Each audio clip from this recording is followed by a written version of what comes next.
Tamil News. வணக்கம்.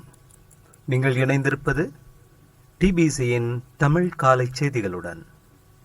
தமிழின படுகொலையின் 15வது நினைவேந்தலுக்கான நாள் அழைப்பை முள்ளிவாய்க்கால் நினைவேந்தல் பொதுக்கட்டமைப்பு வடக்கு கிழக்குக்கு விடுத்துள்ளது.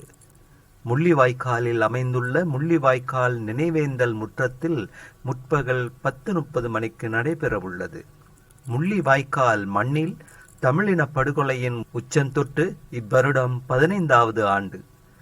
தமிழினத்தின் அடக்குமுறைக்கு எதிரான விடுதலை போராட்டத்தின் ஆயுத போராட்ட பரிமாணத்தை பல்வேறு சக்திகளின் துணை கொண்டு இலங்கை அரசு மௌனிக்கச் செய்து 15 ஆண்டுகள் நிறைவடைகின்றது.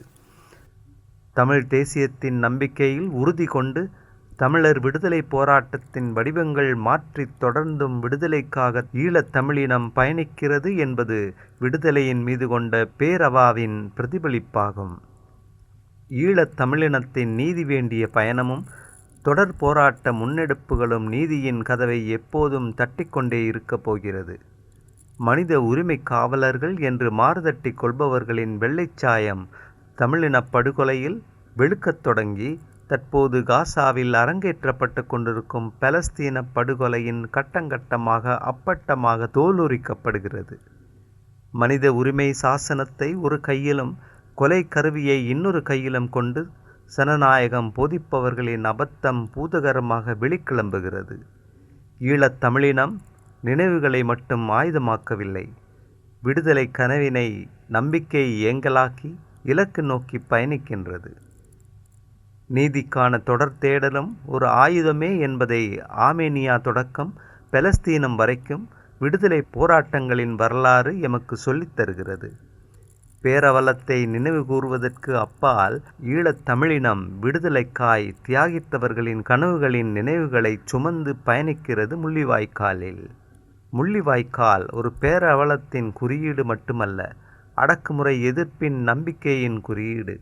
விடுதலை போராட்டத்தை வெற்றி அல்லது தோல்வி என இருமைக்குள் வரையறுத்து விட முடியாது. 15வது ஆண்டின் நினைவேந்தல் ஒடுக்குமுறைகளை தயார் செய்யும் ஈழத் தமிழினம் முள்ளிவாய்க்கால் தரும் விடுதலை நம்பிக்கையின் நினைவுகளை மக்கள் மயப்படுத்த வேண்டிய காலகட்டத்துக்குள் தள்ளப்பட்டுள்ளது. விடுதலை நம்பிக்கையின் நினைவுகளை மக்கள் மயப்படுத்துவது என்பது ஓர் அமைப்பின் நிகழ்ச்சி திட்டமல்ல, ஒவ்வொரு ஈழத் தமிழனதும் வரலாற்று கடமையும் உரிமையும் கூடவாகும். இதை நினைவில் கொண்டு அனைவரும் பேதங்களை துறந்து சுயலாப சுய விளம்பரப்படுத்தல்களை கடந்து எமது பொது நிகழ்ச்சி நிரலில் ஒன்றுபட்டு தமிழர்களாக இந்த நினைவேந்தலில் ஒன்றிணையுமாறு அன்புரிமையுடன் கேட்டுக்கொள்கிறோம். அத்துடன் அன்று மாலை 6 மணிக்கு அனைத்து ஆலயங்களிலும் கோவில்களிலும் மணி ஒலி எழுப்புவதுடன் அன்று 7 வரை முள்ளிவாய்க்கால் கஞ்சியையும் பரிமாறி தமிழின அழிப்பினை நினைவு கூறுவோம். அத்தோடு உள்நாட்டிலோ அல்லது வெளிநாட்டிலோ இந்த நினைவேந்தல் சம்பந்தமாக நாம் நிதியினை பெற்றுக்கொள்ளவும் இல்லை, இனியும் பெற்றுக்கொள்வதும் இல்லை என்பதை தெரிவித்துக் கொள்கிறோம் என்று அந்த அழைப்பில் மேலும் தெரிவிக்கப்பட்டுள்ளது.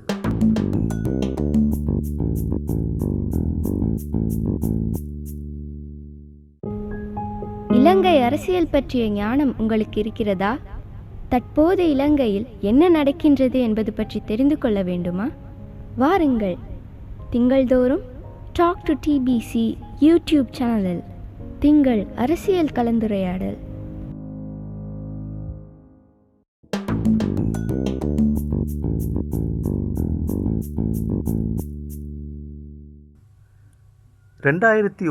மே 18 முள்ளிவாய்க்காலில் தமிழ் மக்களுக்கு எதிராக இடம்பெற்ற இனப்படுகொலையை முன்னிட்டு மே 11 தொடக்கம் 18 வரை கஞ்சி வாரம் அனுஷ்டிக்கப்படுகிறது.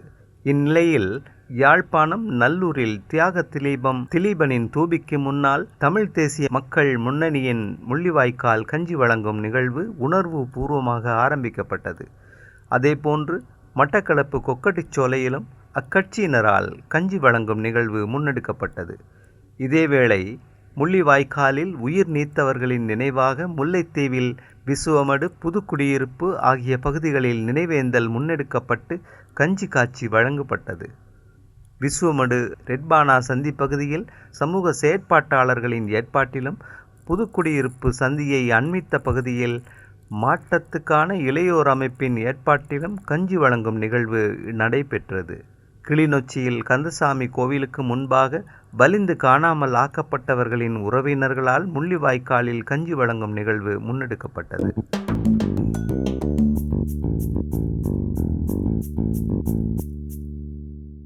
ஜனாதிபதி தேர்தலில் தமிழ் பொது வேட்பாளர் ஒருவரை நிறுத்தும் விடயத்தில் தீர்மானம் எடுப்பதற்கு அவசரப்பட வேண்டாம் என்று இலங்கை தமிழரசுக் கட்சி உட்பட விடயத்துடன் தொடர்புடைய அனைத்து தரப்பிடமும் சிரேஷ்ட தலைவரும் திருகோணமலை மாவட்ட பாராளுமன்ற உறுப்பினருமான சம்பந்தன் பகிரங்கமாக வேண்டுகோள் விடுத்துள்ளார். கொழும்பில் உள்ள தமிழ் பத்திரிகை ஒன்றுக்கு கருத்து வெளியிடும் போதே அவர் இவ்வாறு தெரிவித்துள்ளார். அத்துடன் ஜனாதிபதி தேர்தல் எதிர்வரும் செப்டம்பர் 17 அக்டோபர் 16 இடையில் நடைபெற உள்ளதாக தேசிய தேர்தல்கள் ஆணைக்குழு அறிவித்துள்ளது. நாட்டின் நீண்ட வரலாற்றை பார்க்கின்ற போது பெரும்பான்மை இனத்தைச் சேர்ந்தவர் ஒருவரே ஜனாதிபதியாக வர முடியும் என்ற நிலைமைகள் உள்ளன. இந்த நிலையில் தென்னிலங்கையின் தேசிய கட்சிகள் தற்போது வரையில் உத்தியோகபூர்வமாக தங்களது ஜனாதிபதி வேட்பாளர் பற்றிய அறிவிப்புகளை செய்யவில்லை என்று சம்பந்தன் சுட்டிக்காட்டியுள்ளார். அக்கட்சிகள் அவ்விதமான அறிவிப்புகளை செய்வதற்கு முன்னால் நாம் எமது நிலைப்பாட்டை முன்வைத்து வீணான குழப்பங்களை ஏற்படுத்த வேண்டிய அவசியமில்லை என்றும் குறிப்பிட்டுள்ளார். நாட்டின் தலைமை பொறுப்பினை ஏற்பதாக இருந்தால் நிச்சயமாக தமிழ் மக்களின் கோரிக்கைகள் தொடர்பில் தங்களது நிலைப்பாடுகளை வெளிப்படுத்த வேண்டியது அவசியம் என்றும் அவர் வலியுறுத்தினார்.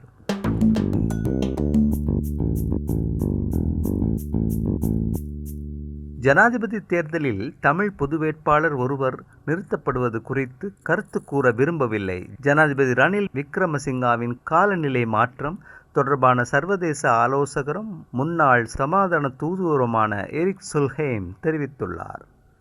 ஏற்கப்படாமை தான் இலங்கையில் ஏற்பட்ட இனமோதலுக்கு அடிப்படை காரணமாக அமைந்தது என்பதை தலைவர்கள் உணர்ந்து ஐக்கிய இலங்கைக்குள் தீர்வினை வழங்க வேண்டும் என்றும் அவர் வலியுறுத்தினார். அத்தோடு அரசியல் அமைப்பில் உள்ள 13வது திருத்தத்தை நடைமுறைப்படுத்துவதற்கு நான் உட்பட ஒரு பரந்த சர்வதேச சமூகம் ஆதரவளிக்கிறது என்றும் அவர் சுட்டிக்காட்டியுள்ளார். இலங்கையில் தேசிய ஊடகம் ஒன்றுக்கு வழங்கிய செவ்வியின் போதே இவ்வாறு தெரிவித்துள்ள அவர் தொல்லியல் சர்ச்சைகளுக்கு புரிதலின் அடிப்படையில் தீர்வு காணப்பட வேண்டும் என்றும் குறிப்பிட்டுள்ளார். தமிழர்களின் ஒற்றுமையே எப்போதும் அந்த இனத்துக்கு பலத்தை வழங்கியுள்ளது என்று குறிப்பிட்டுள்ளதோடு வெளியுறவு கொள்கைகள் மீளமைக்கப்பட வேண்டும் என்றும் சுல்ஹேம் தெரிவித்துள்ளார்.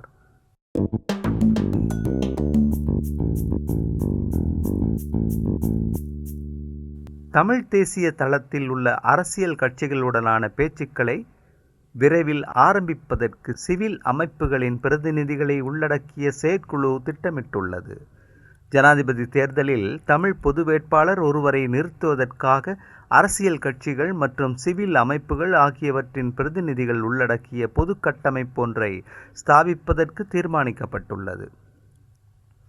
இதற்காக சிவில் அமைப்புகளின் சார்பில் வேலன் சுவாமிகள், அகத்தியார் அடிகளார், திருகோணமலை மறைமாவட்ட ஆயர் நோயல் இமானுவேல், பேராசிரியர் KT கணேசலிங்கம், கலாநிதி சிதம்பரநாதன், நிலாந்தன், யோதிலிங்கம், யதீந்திரா, சிவயோகநாதன், நரேந்திரசிங்கம், சுந்தரேஸ்வரர் மற்றும் பல்கலைக்கழக சமூகத்தின் பிரதிநிதிகள் 2 கொண்ட செயற்குழு ஒன்று ஸ்தாபிக்கப்பட்டுள்ளது.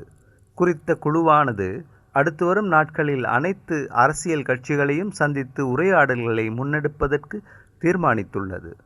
குறிப்பாக பொது வேட்பாளர் விடயத்தில் எதிர்மறையான நிலைப்பாட்டை உடைய தமிழ் தேசிய மக்கள் முன்னணி மற்றும் மக்கள் பிரதிநிதிகளையும் நேரில் சந்திப்பதற்கு அக்குழு திட்டமிட்டுள்ளது.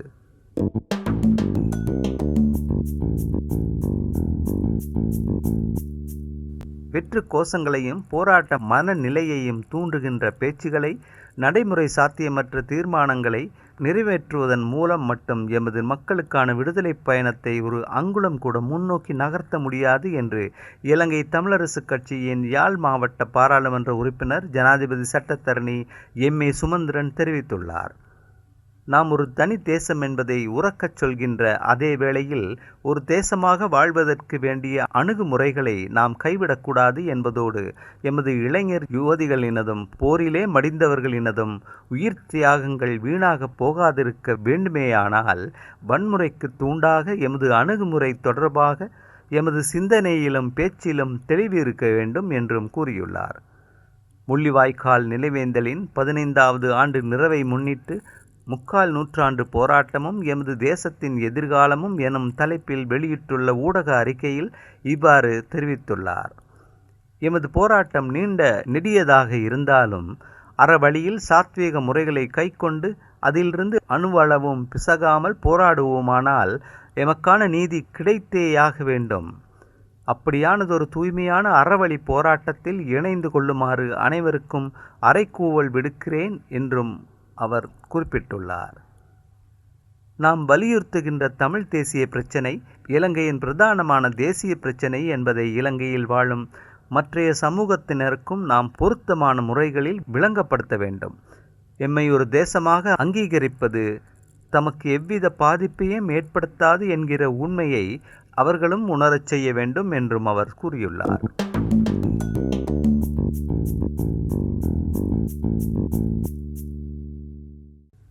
பாராளுமன்ற உறுப்பினரும் ஸ்ரீலங்கா பொதுஜன பெரமுனவின் தேசிய அமைப்பாளருமான நாமல் ராஜபக்சவை அமெரிக்க தூதர் ஜூலி சாங் சந்தித்து கலந்துரையாடியுள்ளார். இலங்கையில் அரசியல் கட்சிகளுக்கிடையிலான எமது சந்திப்பின் ஒரு பகுதியாக நாமல் ராஜபக்சவை சந்தித்தோம் என்று அமெரிக்க தூதுவர் குறிப்பிட்டுள்ளார். பொதுஜன பெரமுனவின் தேசிய அமைப்பாளர் என்ற புதிய பொறுப்பில் அவரது அரசியல் ஈடுபாடுகள், இளைஞர்களை பாதிக்கும் பிரச்சினைகள் மற்றும் இலங்கை அமெரிக்காவுக்கு இடையிலான உறவுகளை வலுப்படுத்தல் தொடர்பான கருத்துக்களை பரிமாறிக்கொண்டோம் என்றும் அவர் தெரிவித்துள்ளார். அந்த செய்தியோடு நிறைவு பெறுவது டிபிசியின் இன்றைய தமிழ் காலை செய்திகள். மீண்டும் மாலை செய்திகளோடு சந்திப்போம். வணக்கம்.